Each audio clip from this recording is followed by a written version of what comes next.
Hello, everybody. Good evening and welcome to Ukraine Brief. My name is Don Arleth. Today is day 1,310 of Russia's full-scale invasion of Ukraine.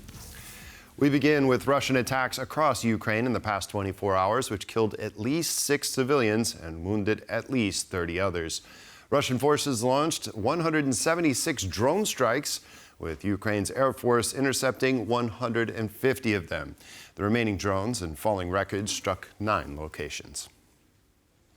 In the Donetsk region, Russian forces launched a massive attack on more than 10 towns and villages in the region, killing 5 civilians and injuring 17 others, with the heaviest damage reported in Konstantinivka, where 4 people were killed and 11 wounded. More than 80 residential buildings were damaged. The strikes involved guided aerial bombs, drones, and artillery. I think it was like a plane. There was a boom, and that was it.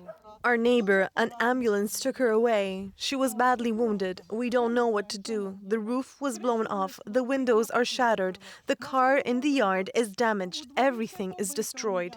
1 person was killed in the aftermath of a Russian drone strike in the Kupiansk district in the Kharkiv region on the night of September 25th. Russian forces attacked critical infrastructure in the Vinnytsia region, causing damage to power facilities. No casualties were reported.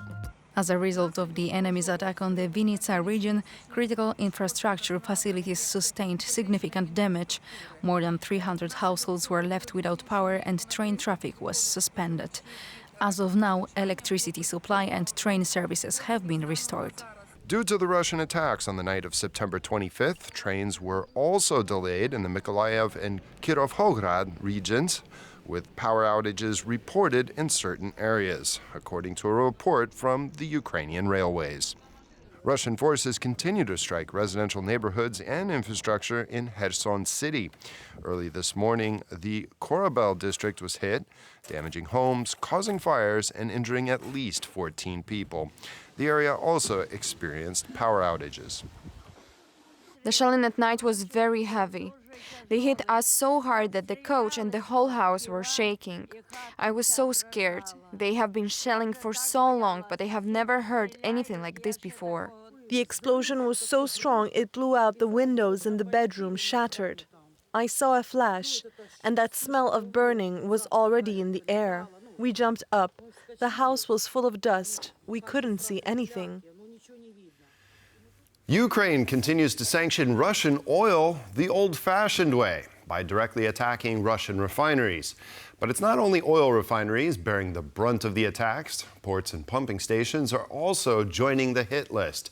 Yesterday, a Ukrainian sea drone struck a key Black Sea port in Russia.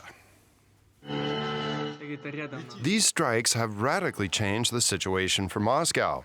Since the start of August, Ukraine has significantly increased its attacks and targets in Russia, now extending them from oil facilities to key Black Sea ports, a move that has already prompted the Kremlin to ban gasoline exports and consider restrictions on diesel. Following Wednesday's drone attack on the southern Russian port of Novorossiysk, local authorities confirmed that 2 people were killed and 6 others wounded in the aftermath. Officials reported no damage to port infrastructure or ships. In a separate attack, Ukrainian naval drones struck oil export infrastructure in Tuapse, the first known drone strike on that port. Video footage shows alarms sounding during the daytime drone attack, with attempts to shoot the craft before it exploded on impact with an oil loading pier, causing visible damage.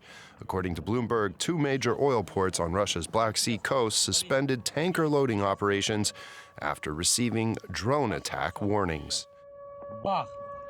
Russian pro-government media report that around 50% of gas stations in temporarily occupied Crimea and Sevastopol have stopped selling gasoline due to supply disruptions.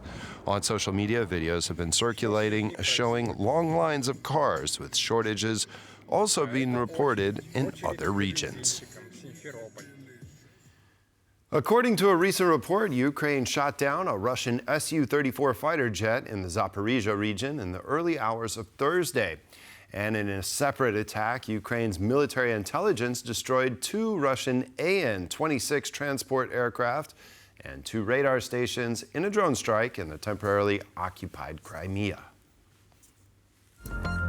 According to the Ukrainian Air Force report, at approximately 4 a.m. local time on September 25th, a Russian Su-34 aircraft was shot down in the Zaporizhzhia region. The jet was conducting attacks on the city of Zaporizhzhia using guided aerial bombs at the time of the downing. In a separate attack, Ukraine's military intelligence unit, known as the Ghosts, destroyed 2 Russian An-26 transport aircraft and struck a surface radar station along with a coastal radar system in a drone attack in the temporarily occupied Crimea. Attacks on Crimean military bases have intensified recently. Just 3 days ago, on September 22nd, Ukrainian military intelligence destroyed 2 Russian anti-submarine aircraft and a helicopter at the Kacha Air Base in occupied Crimea. And that's all from Ukraine for now. Stay with us on TVP World and tvpworld.com for more. You can also check out Ukraine Brief on our YouTube channel. Goodbye.